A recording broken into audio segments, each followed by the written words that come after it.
Jazzcast Pros. Today is all about managing expectations during the holidays. Like, subscribe, and share. We are going to dig into this topic. Expectations are so high around the holidays, around family, around giving, around all of these areas that require so much out of you on an individual basis and space every day, let alone during the holiday season. So what I'm going to do is share 5 steps that I use to manage holiday expectations, life expectations, but we're going to paint this a scene of holiday time and family, and that's going to be our focus for today.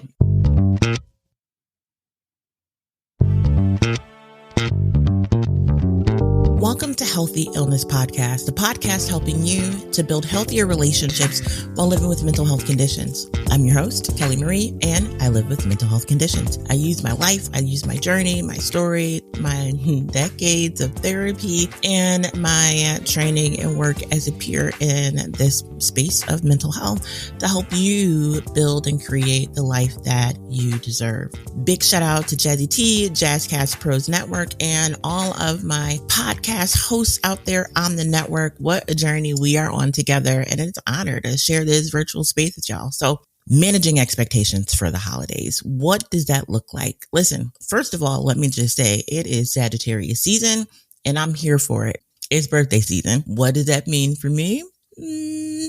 Not much, really. I love winter. I know a lot of people don't. I know that this is not a great time of year for people.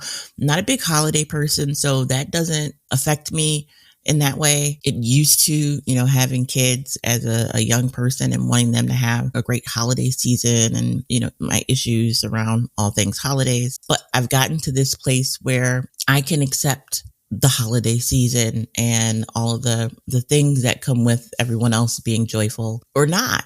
Right. And just helping people manage during this time is really, I feel, my space in this time. But I love winter. I love snow. I love winter decorations. Like, I love all the lights. I love it, love it, love it. I don't wear coats. I burn hot. So I can wear a sweater and a scarf and some gloves. I'd be like them people in the commercials. You're like, wait, it's snowing outside and they don't have on a coat. That's me. I claim it. I know who I am and I'm okay with that. How do we use being okay with who we are, right, in this process and manage expectations around ourselves and others during the holiday season? So the 5 things you can do, we're going to dive deep, is be kind to yourself, set expectations, set boundaries, be the light, and ask for help. Those are my 5 top ways to manage expectations during the holiday season. I use these tools on a regular basis, and I think it becomes more important during this time of year to be able to use these tools to manage expectations, because expectations are so high. The first thing across the board, but especially right now during this time, that I think is important and that I use is be kind to yourself. When we look at all of the Hallmark videos, movies, and the Lifetime movies, these expectations about relationships and what they should look like and being able to find your one true love during this time. And that's not real. It's a story on TV for a reason, because it's not happening every day in real life. And so when I say be kind to yourself, I mean to take time and recognize when there is negative self-talk happening, or when there is this overwhelming feeling of I have to get done, I've got to. Be kind to yourself. Take a deep breath, pause. This season is all about mindfulness. Be mindful in that moment, right? Begin to change your self-talk. We've had these conversations before, but bringing it all together when it comes to managing expectations around the holiday season. Being kind is so incredibly important. And being kind to you, because we're taught to be kind to everybody else, right? We're taught this is the holiday season, the season of giving. Be kind. That's ingrained in us. But that same kindness that we exercise towards others, we need to turn towards ourselves as well. That leads me into the second tool, and that is setting expectations. We have these high expectations. I have to have the best gifts. I have to have the best turkey, right? Thanksgiving just passed. I have to have the best this. I've got to be better than. No, you don't. Said who? Who, what? And if somebody did say it, they don't own you.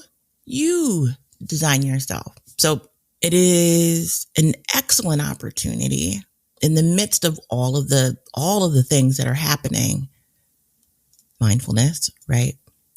To pause, take a deep breath, and really think about what it is you want out of this season. What's most important to you? Some people are all about the biggest, best gifts, right? If that is your expectation, stop and ask why. Why is that the expectation? Is that what I really want? Is it the big gift, or is it what the big gift means? And so begin to examine why we have these expectations, why you feel you have to do all of these things. And once you have that why, is how you're going about it, the best way to do it. I want my kids to have the best Christmas. Why? Because I want them to feel loved. Okay. Is feeling loved gifts? And so that is a different conversation for another day, but we begin to ask those questions. When you look back, if you had the type of holidays where you received the best gifts that your family, friends, loved ones could give, did that make you happy? Or was it the feeling that receiving the gift? Was it the thing itself? Or was it the process through which they went through in order to provide that for you? Like, what is the meaning behind the receiving of the gift? There are ways to show love. There are ways to show kindness. There are ways to make the best holiday ever happen without having lots of expendable cash, right? Without going into debt for the next year. And so we can begin to change the conversation within our families, change the expectations within our families by doing number 3, setting boundaries. Boundaries are easy when it's people you don't know. They're easier when it's people you don't know. But setting boundaries with yourself, setting boundaries with others is not always easy, right? You want everyone to feel loved during this time. You want everyone to feel happy during this time. You don't control anyone else's happiness but your own.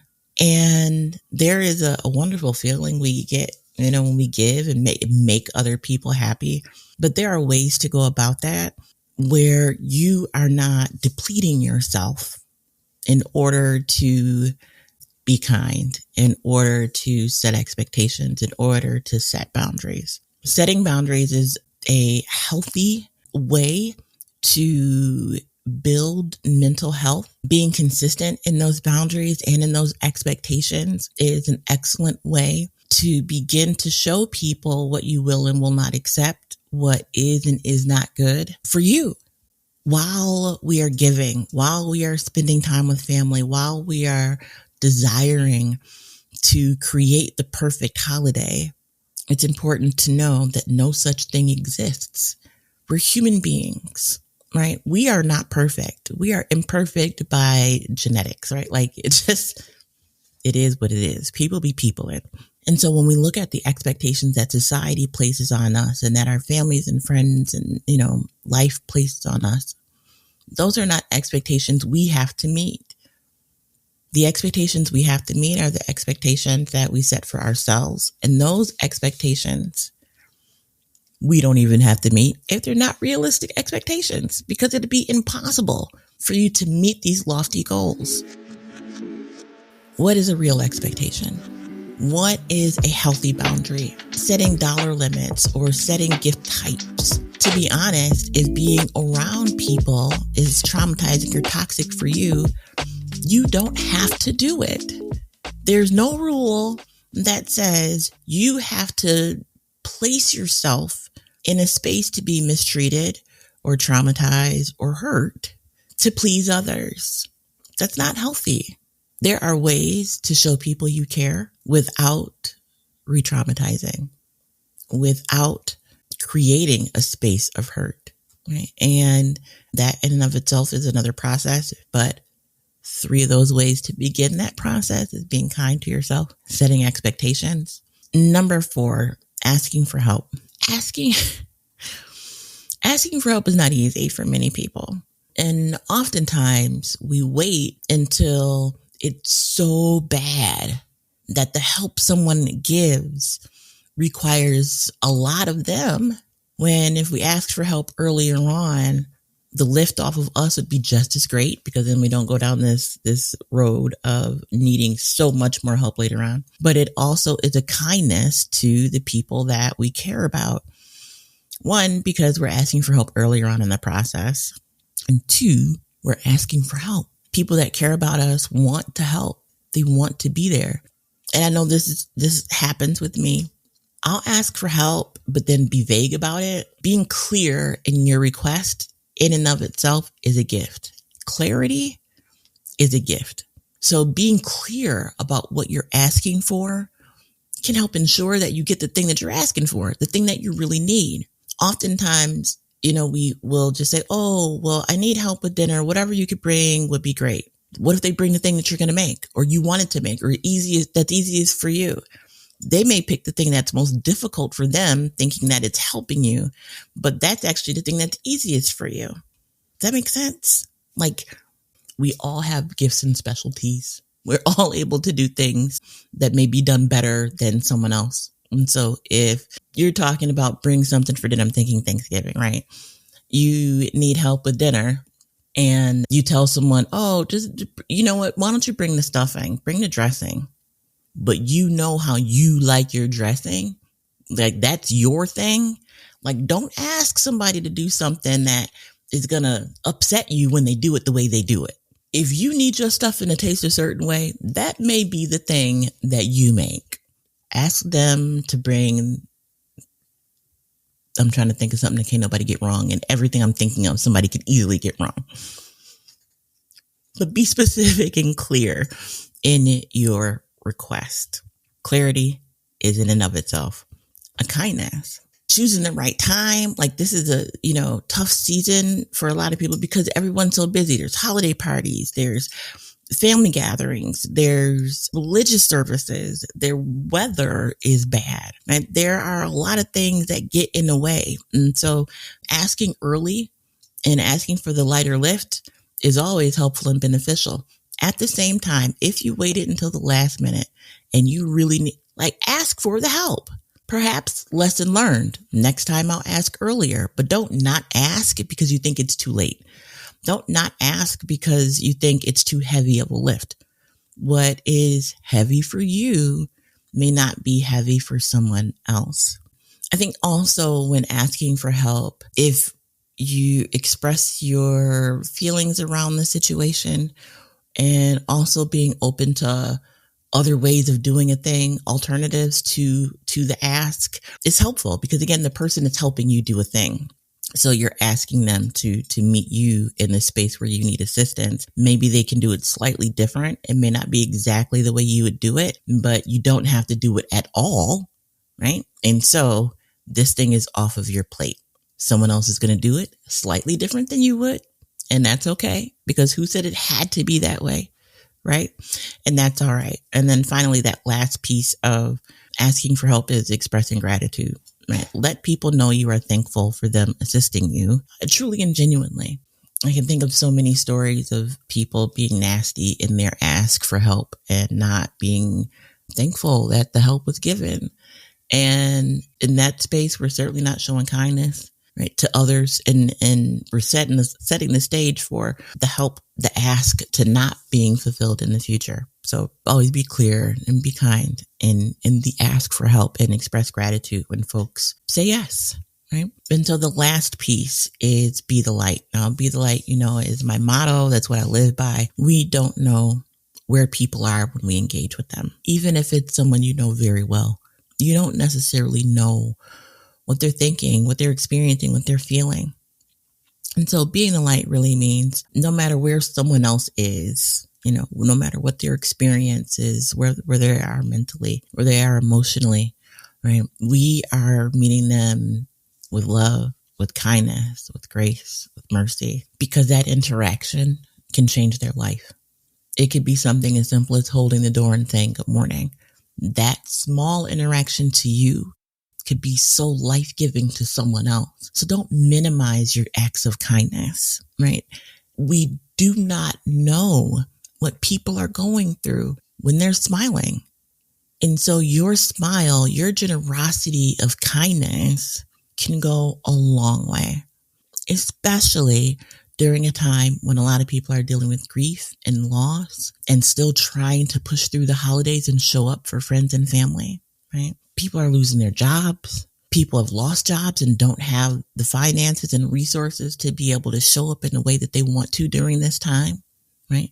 We don't know what folks are going through. And so being the light in all of the ways is truly a gift unto itself, a gift to others, but also a gift to you.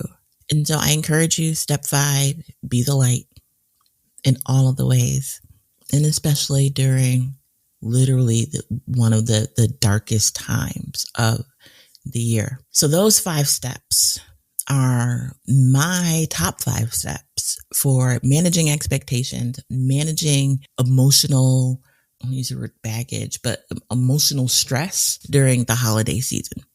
Those 5 are: be kind to yourself, set expectations, set boundaries, ask for help, and be the light.